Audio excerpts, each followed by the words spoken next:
Zone 4. Yes, my name is Jinting Wang. I'm from New Mexico, and I'm a shareholder. I have two questions. First, that in your 91 letter, you wrote that investors eventually repeat their mistakes. So what do you do to keep you from making the same mistake twice? And the second question is, in your 92 letter, you wrote that you attempt to deal with the problem of future earning in two ways. First is the business you understand, and the second is the margin of safety. And you said they are equally important. But if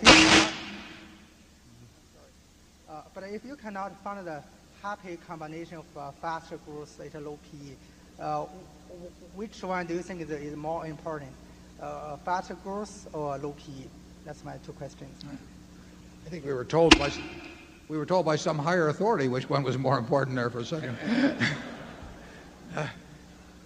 Well, they're bound together. Obviously, if you understood a business perfectly, the future of a business, you would need very little in the way of a margin of safety. So the more volatile the business is, or possibility is, but assuming you still want to invest in it, the larger the margin of safety. I think in that first edition of Graham and Dodd, if I remember, it was a J.I. Casey used and said, maybe it was worth somewhere between 30 and 110 or some number.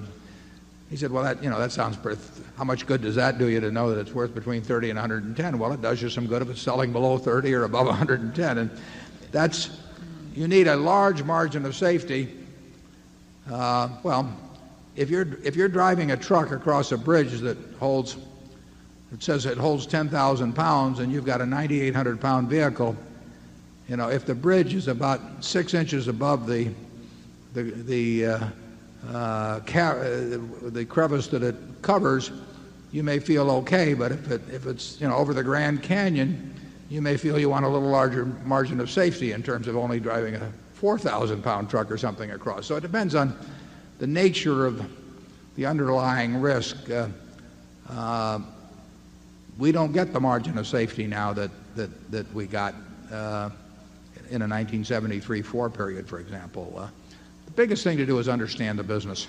If you understand the business and get into the kind of businesses where surprises, by the nature, surprises are few, and we think we're largely in that type of business. The earlier part about, I've said about learning from your mistakes, the best thing to do is learn from other guys' mistakes. I mean, it's like, Patton used to say, it's an honor to die for your country. Make sure the other guy gets the honor, So our approach is really to try and learn vicariously, but there's a lot of mistakes that I've repeated. I can tell you that. The biggest one, probably the biggest category over time, is being reluctant to pay up a little for a business I knew was really outstanding, or to continue to buy it at higher prices when I knew it was outstanding. So the costs of that have been in many, many billions, and I'll probably keep making that mistake. The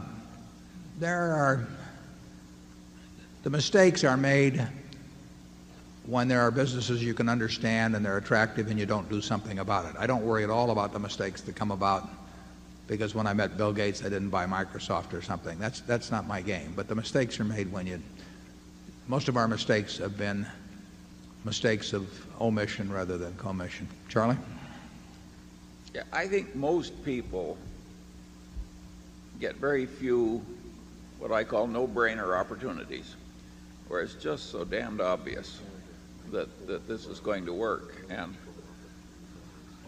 since they are very few and they may be separated by periods of years, I think people have to learn to have the courage and the intelligence to step up in a major way when those rare opportunities come by. Yeah, you gotta be willing to take a really big bite, and it's crazy if you don't, and it's crazy if you dabble around at the edges so you're not prepared to take a big bite when the time comes.